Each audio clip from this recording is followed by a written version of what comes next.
messieurs, bonsoir et bienvenue à cette émission d'Info 9. L'Orchestre symphonique régional, l'OSR, est en pleine campagne de financement. Pour nous en parler, je reçois son directeur, M. Jacques Marchand. M. Marchand, bonsoir. Bonsoir. Merci d'avoir accepté cette invitation, M. Marchand, parce que c'est une grosse campagne de financement. Oui. Puis, on commence à en parler beaucoup. On va en parler encore beaucoup. Et c'est vraiment essentiel. Je dirais pas à la bonne marche, mais est-ce qu'on peut même jusqu'à aller dire à la survie de l'OSR? Non, pas la survie nécessairement, mais à son développement. À son développement, c'est ce qui est important. Oui, on va en parler un petit peu tantôt. On peut juste effleurer le sujet de suite. C'est que je pense que M. Marchand a X musiciens et musiciennes, mais aimerait des fois en avoir plus, mais il ne peut pas, faute de budget. Est-ce qu'on peut dire ça de même? Il y a ça aussi. Il y a beaucoup de facteurs. Oui, dans le beaucoup de développement, facteurs. c'est pas juste le développement, avoir plus de musiciens, c'est de faire plus de production, des nouvelles, sortir des nouvelles avenues, assurer la pérennité de l'orchestre. Ça, c'est important. Oui, c'est important. Et puis, avoir une vision à long terme, je dirais. Okay. Monsieur Marchand, que vient faire le calque à l'intérieur de cette campagne-là? On sait que le calque, c'est le Conseil des arts et des lettres du Québec. Il vient faire quoi là-dedans? Eh bien, le calque a mis sur pied, l'an passé ou il y a 2 ans, un programme qui s'appelle Placement Culture. C'est un programme qui permet à certains organismes, il fallait faire une demande d'adhésion, d'application au programme, et les organismes qui ont été choisis ont l'opportunité d'être dans le système que ce qu'ils font, chaque dollar que l'organisme va recevoir en don, le calque va mettre 3 dollars. OK. C'est ça qui est important. Et ça, c'est le programme Placement Culture. Placement Culture. C'est ça. Il faut la faire application. Oui, il faut être accepté. Oui, c'est toute une modalité. Il faut la faire application. Il y a certaines conditions à respecter, etc. Mais le principe de base, c'est que quand vous donnez, faites un don d'1 dollar à l'orchestre, le calque met 3 dollars. Et ça, c'est valable jusqu'au 31 juillet cette année. On va en venir, justement. Combien de temps va durer cette campagne-là? Elle est en cours au moment où l'on se parle? Oui, regarde, la campagne qu'on fait présentement, c'est une campagne sur un plan triennal. OK. C'est vraiment c'est la première fois qu'on fait une grosse campagne pour, comme j'expliquais tantôt, assurer la pérennité, et ainsi de suite. Et de cette partie-là, le premier 30 000 $ qu'on ramasse, OK? On peut le mettre dans le programme Placement Culture. Okay. C'est valable jusqu'au premier 30 000 $. Okay? C'est-à-dire que si, d'ici le mois de juillet, fin juillet qui s'en vient, là, 2009, si on accumule 30 000 $ en dons, le calque va déposer 90 000 $. C'est ça qui est important, exactement. Fait que, ce qui fait en sorte que, vous l'avez bien expliqué là, tantôt, on va prendre un chiffre très, très bas pour que les gens comprennent très bien, c'est que chaque fois que quelqu'un va donner 1 dollar à la campagne de financement de l'OSR, à ce moment-là, le calque va en donner 3, exactement. Ce qui va faire 4 dollars. Exactement, vous avez tout compris. C'est parce que c'est vraiment important. C'est très important. Oui, puis c'est un programme vraiment intéressant, puis qu'on a eu accès à ce programme-là. Oui. Ça dénote une bonne santé dans l'organisation de l'orchestre. Puis, ça nous aide à entrevoir un développement. Exactement. Oui. L'objectif de cette année, c'est quoi? C'est 50 000 $ par année sur 3 ans. Okay? Donc, on s'en va sur 3 ans, on veut avoir 150 000. Ça, c'est le plan général. De ça, le premier 30 000 $ a le droit d'aller dans le placement culture. Voilà. C'est ça, exactement. Alors, si l'objectif est de 50 000, pour 3 ans, ça fait 150 000, ça devient pour l'OSR, comme on le disait en entrée d'émission, ce n'est pas essentiel, mais sauf qu'à la bonne marche, et puis il y a tellement de choses dans l'orchestre régional qu'il faut que ça prend des sous. Bien, c'est ça.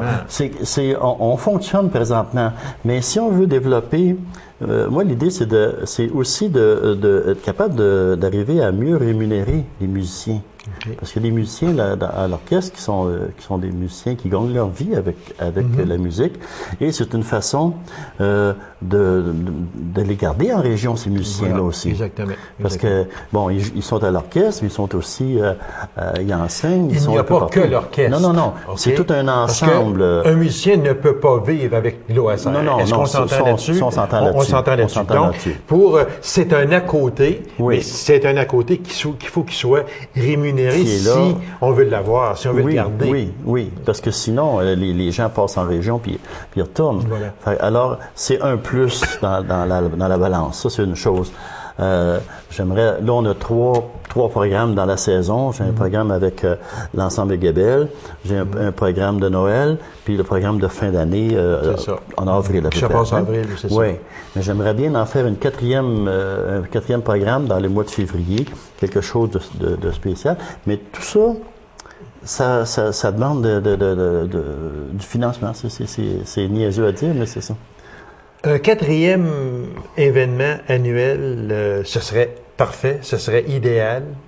Est-ce que c'est important pour l'Orchestre symphonique régional d'avoir un quatrième événement? Ça serait bien parce que ça nous positionnerait un peu plus sur le plan national. Voilà, OK. Okay? Parce que c'est sûr, quand on reste dans une municipalité, je ne sais pas, comme Sherbrooke, par exemple, où le bassin de population est assez important pour, dans la même ville, offrir la possibilité d'avoir un orchestre. Okay. Alors, on peut faire beaucoup de choses. Les musiciens sont sur place. On répète le mercredi soir, le mardi soir, n'importe quoi. Les musiciens sont là. Tandis qu'en région ici, les musiciens que j'ai, ils viennent de partout. C'est ça, les vôtres, ils viennent de quel endroit? Ils viennent de partout. Nommez-le, ils viennent de partout. Ça veut dire qu'on ne peut pas faire... Ils font tous 1 heure et demie de voyage pour aller à la répétition ou au concert, et la même chose au retour. Donc que vous ne pouvez pas demander 3 pratiques par semaine à ce moment-là. Ça devient presque... Je fais une répétition un dimanche aux 2 semaines.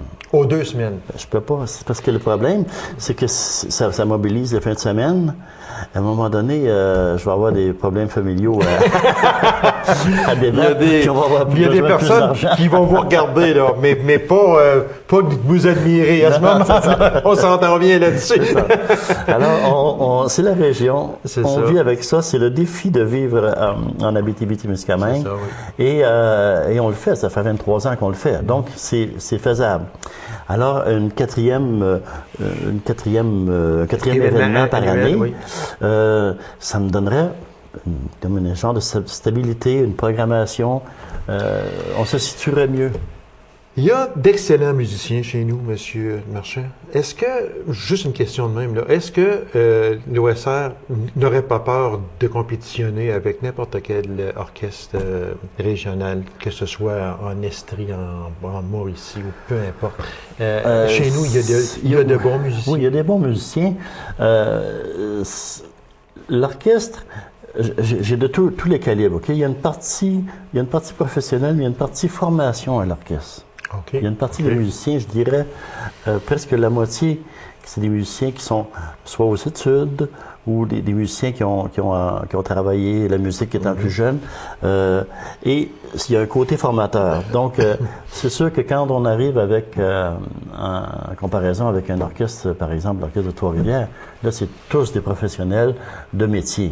C'est ça, exactement. Mais ces musiciens-là, ce sont aussi les mêmes qui sont à Longueuil, ce sont les mêmes qui sont à Laval, les mêmes qui sont à Sherbrooke. Les musiciens voyagent dans le sud du Québec parce que les professionnels font plusieurs orchestres. Même Saguenay, un orchestre il y a des musiciens qui viennent de Québec, partout. Les Mouskis, c'est la même chose. Ici, on a la problématique, c'est la distance. Quand on reste à 600 km, on ne peut pas dépenser 1000 pièces d'avion pour faire venir un musicien pour un concert qui va lui donner 100 pièces. Non. Alors, on doit vivre... c'est pour ça que c'est peut-être... Mais on peut se comparer à certains orchestres du côté Ontario, par exemple, qui sont dans les mêmes conditions. Je pense à l'orchestre de Timmins, entre autres, qui sont à peu près dans les mêmes conditions que nous autres. Ils ont un bassin, la moitié de l'orchestre professionnel, l'autre moitié dilettante, etc. Il y a une chose dans ça, M. Marchand, c'est que quand on parle de fruits de la campagne et de financement, on parle de fondation pour l'OSR. C'est important de faire une fondation pour l'OSR. C'est-à-dire que le programme Placement Culture est valable à condition que cet argent-là soit placé dans une fondation. Là, j'ai un petit peu plus de difficulté à expliquer, parce que ce côté-là, ça, c'est pas mon domaine. Mais c'est une fondation collective, si on peut dire. Et puis, l'argent de l'orchestre place là-dedans appartient à l'orchestre. On a une partie qu'on peut récupérer d'ici 2 ans, l'autre partie qui doit rester. Alors, ça, c'est des détails techniques de bureaucratie. Parce qu'on parle ici de campagne de financement, 25 000 il vous sera donné 75 000 à ce moment-là. 20 du montant placé dans un fonds de dotation, 10 ans, et 80 placé dans un fonds de réserve. C'est un peu, là, tout ça, là. Oui, c'est ça. Puis, c'est le côté mécanique. Je comprends très bien qu'il y ait ce côté-là pour éviter qu'un organisme ait un bon montant d'argent et qu'il dépense d'un coup sec. C'est exactement parce qu'on vise, c'est qu'on vise le long terme. On vise le long terme, et on vise une sécurité. Voilà, également. C'est ça. Donc ça nous donne une sécurité. Puis c'est ce qui fait que les gens, à date, la campagne va assez bien.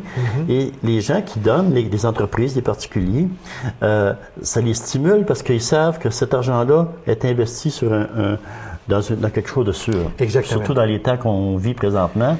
Les gens n'ont pas envie de donner leur argent à n'importe qui. C'est ça, exactement. Alors, en étant de même, en ayant une fondation, on y va avec des pourcentages à ce moment-là, qu'on peut juste même placer pendant 10 ans de temps. Fait que les gens sont plus rassurés, puis ils diront pas, ben, si l'orchestre tombe demain, moi, non, c'est ça. Il y a toutes des réglementations organisées encore. Exactement. Ça, alors, on invite les gens, si les gens veulent donner, les gens font quoi?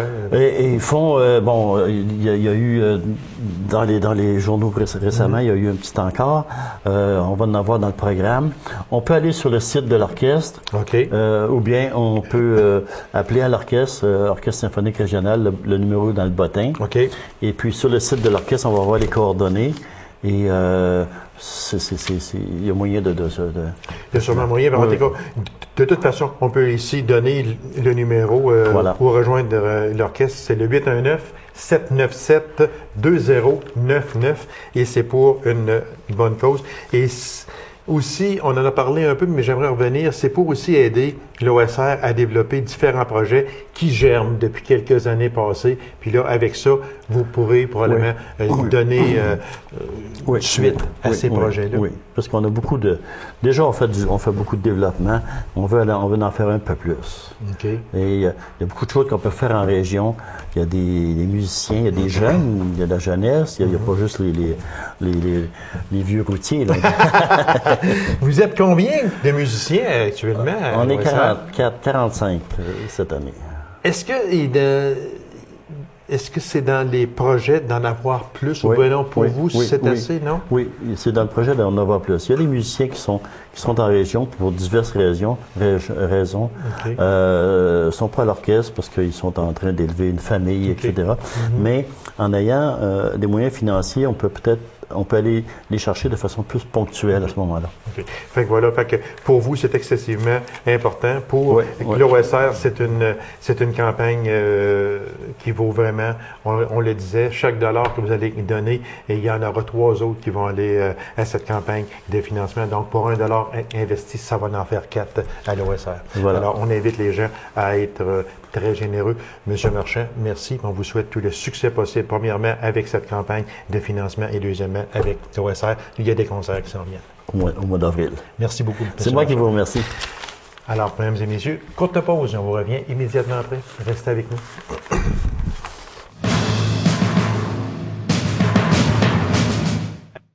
Avec le CLDAO, nous allons parler du sentier des affaires, du concours en entrepreneuriat et de quelques autres sujets. Alors, avec mon invité qui est agent de promotion à l'entrepreneuriat, M. Stéphane Delisle. M. Delisle, bonsoir. Bonjour, M. Lacasse. M. Delisle, un nouveau poste au CLD, qui est le Centre local de développement, comme tout le monde sait, agent de promotion à l'entrepreneuriat. C'est votre fonction. C'est quoi exactement, puis pourquoi? Ben, nous autres, mon but principal pour agent de promotion à l'entrepreneuriat, c'est de planifier, puis planifier différentes activités par rapport à la promotion de l'entrepreneuriat. Ce poste-là a été créé suite au forum sur la culture entrepreneuriale qui a eu lieu en septembre dernier à Rouyn-Noranda. OK.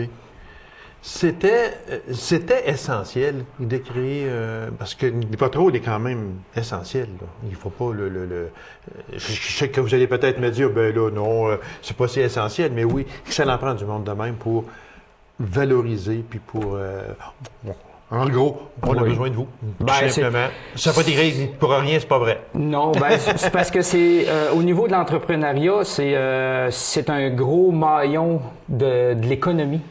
Exactement. Puis vu qu'on part des entreprises, ben c'est ça qui fait comme rouler l'économie. Avec le contexte qu'on connaît, c'est sûr que ça peut être un peu difficile, mais on est là justement pour les aider, puis d'aller lui mentionner qu'on a besoin d'entreprises en Abitibi-Ouest.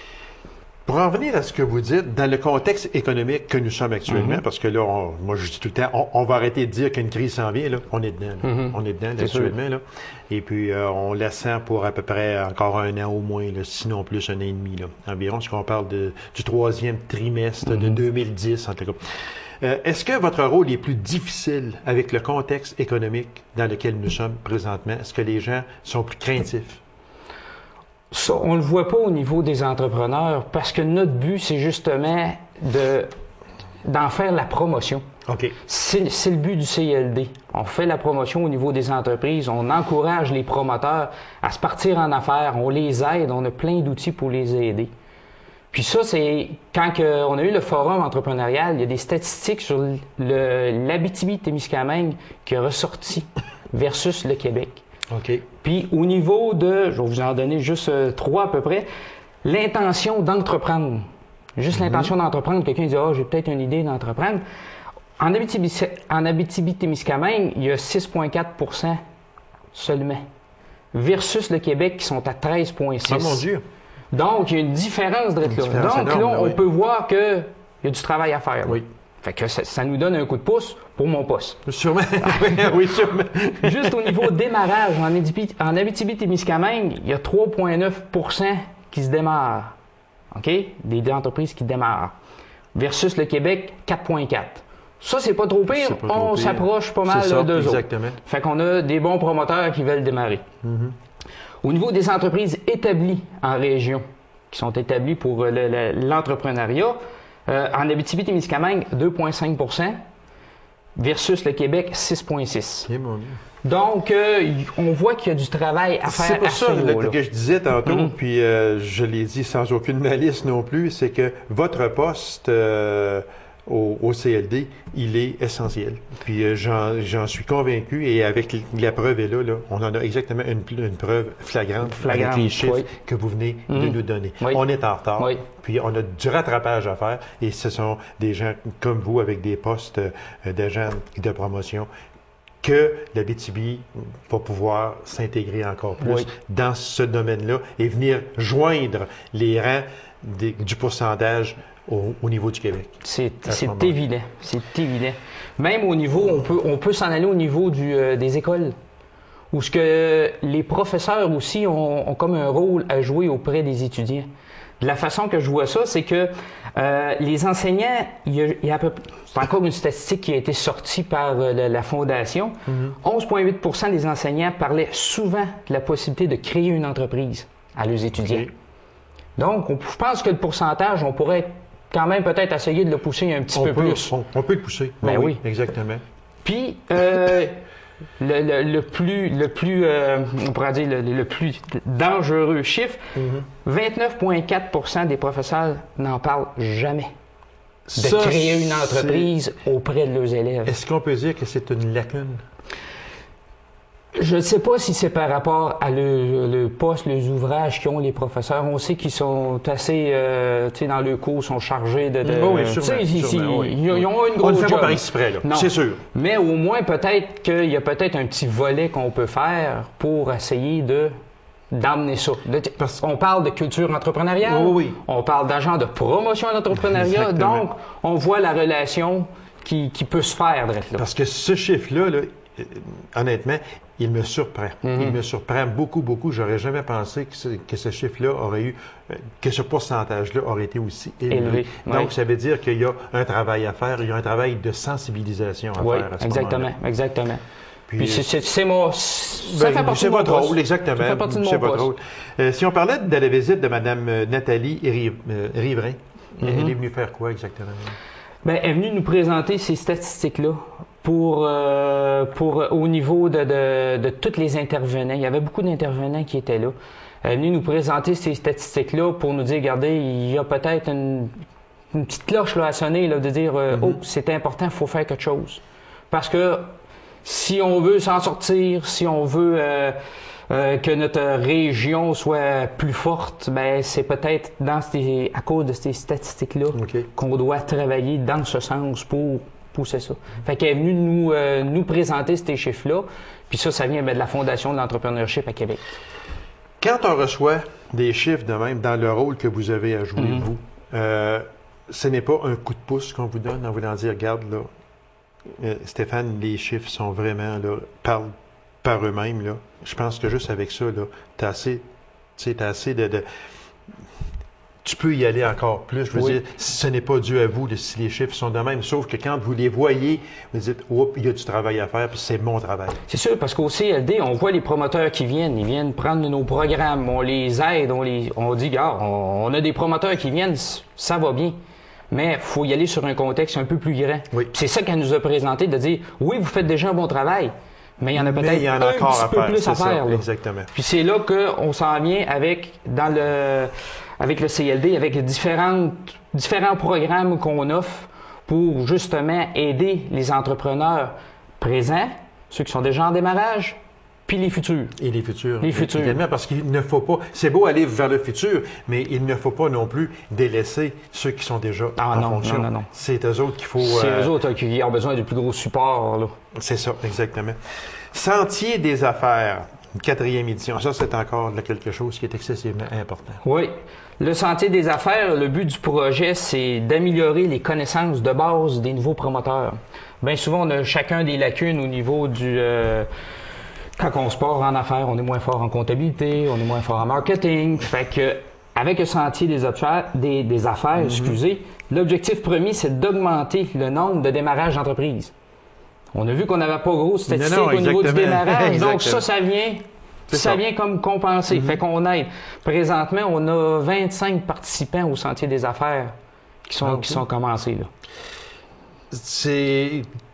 C'est beaucoup, parce que j'aurais jamais pensé qu'il y en aurait eu tant que ça, encore une fois, le fameux contexte que nous sommes actuellement. Exactement. Fait que le fait d'avoir fait de la promotion du Sentier des affaires, de lui dire c'est quoi que ça va vous apporter, même ceux qui sont déjà démarrés en entreprise ont accès à ces formations-là. Exactement, c'est ça. Fait que ça vient ça lui donne des outils pour les... On parle que c'est une série de 16 formations gratuites de 3 heures les mardis de 9h à midi, divisées en 4 blocs présentés chaque semaine de façon continue.